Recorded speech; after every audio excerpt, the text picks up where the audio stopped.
Prière, louange et témoignage. Dimanche 28 août 2022. Il doit être aux environs de 2h30 de la nuit. Sous-thématique sur les religions du monde.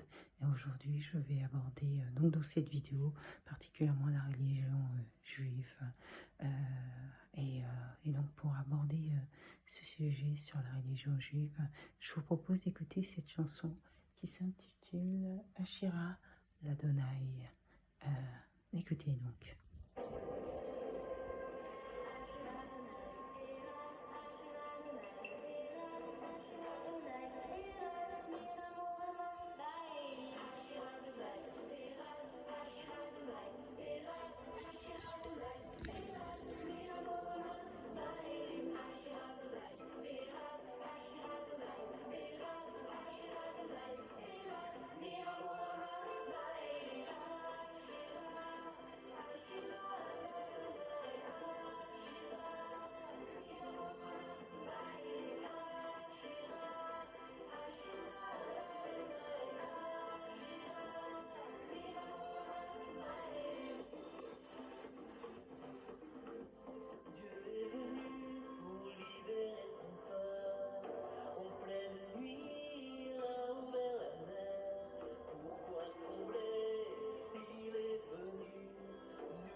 Amen.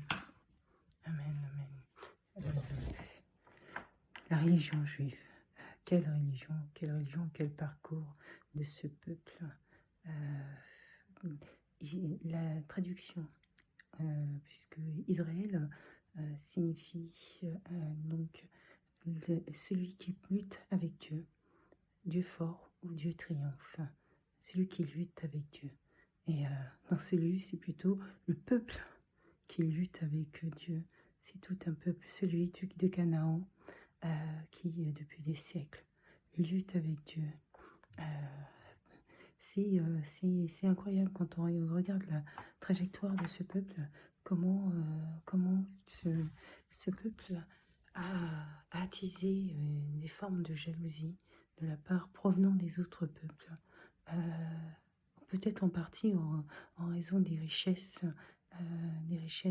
voilà, accumulées par ce peuple, mais ces richesses sont beaucoup dues au travail et donc on ne peut que les féliciter voilà, de tout ce qu'ils ont pu construire à travers le monde par le travail.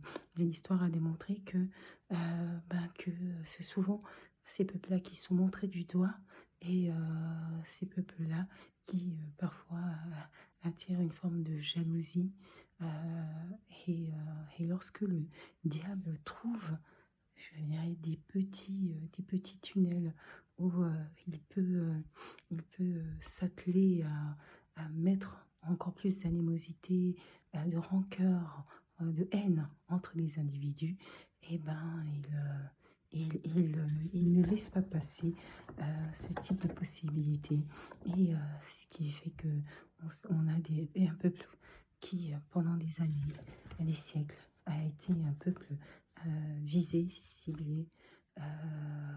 Et ça questionne. Hein. Je ne pense pas que ce soit dans tous les conflits, et notamment le conflit israélo-palestinien, on peut trouver des causes de culpabilité pour chacune des parties.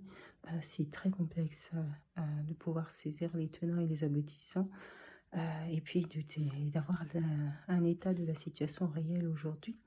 Euh, mais il faut arriver à déjouer, je dirais, les ruses du mal et faire preuve de énormément de sagesse. Et ça, des deux parties, puisque ce sont deux frères et deux sœurs qui ont été divisés par l'histoire et qui poursuivent aujourd'hui en s'entretuant. Et, euh, et pour lequel il faut continuer à prier, il faut beaucoup prier. La religion, donc je disais donc Israël, le peuple qui lutte avec Dieu.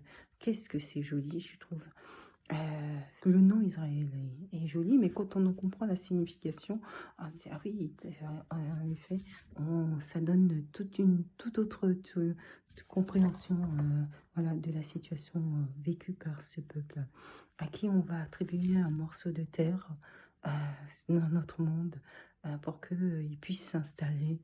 Et cette attribution va causer une crise internationale, crise qui perdure encore aujourd'hui, bien que c'est un peuple qui est parvenu à s'imposer sur la scène internationale. La, la légitimité du territoire qu'ils occupent est très largement contestée voilà, dans le monde arabe. Et c'est pour ça que je disais donc que c'est très complexe à saisir. Et là, on va plus particulièrement s'arrêter sur la religion juive elle-même. Et donc, pour en comprendre quelles sont les caractéristiques globales. Donc, Jacob est considéré comme le père des 12 tribus qui sortirent d'Égypte, et donc la nation, les enfants d'Israël. Donc, il est considéré comme le père fondateur des enfants d'Israël. Israël, le peuple qui lutte avec Dieu. Donc, c'est à l'origine, ça définit la population qui vivait du côté de Canaan et qui va bien sûr, se formaliser dans une religion qui est la religion juive. On ne peut que mettre en lien l'histoire d'Isaac et Ismaël avec celle de la religion juive et de la religion musulmane. Donc, je rappelle que Isaac est le fils légitime car issu de l'union dans le cadre d'un mariage. Et donc, ce fils légitime, qui est aussi reconnu comme un des 3 pères fondateurs de la religion juive, va aussi conduire en partie la population juive.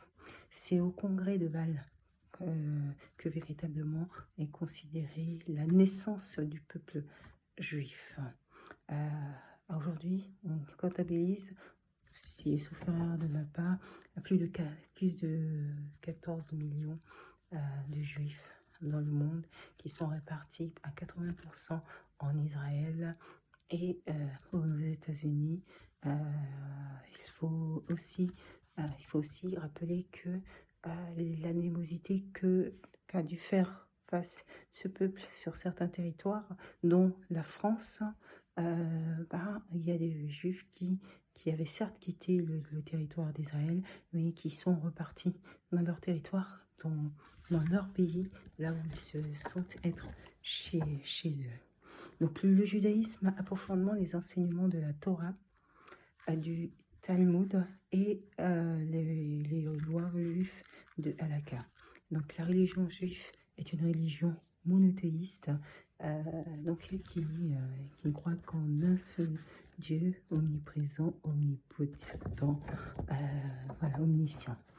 Et donc la Torah repose sur une doctrine transmise par écrit.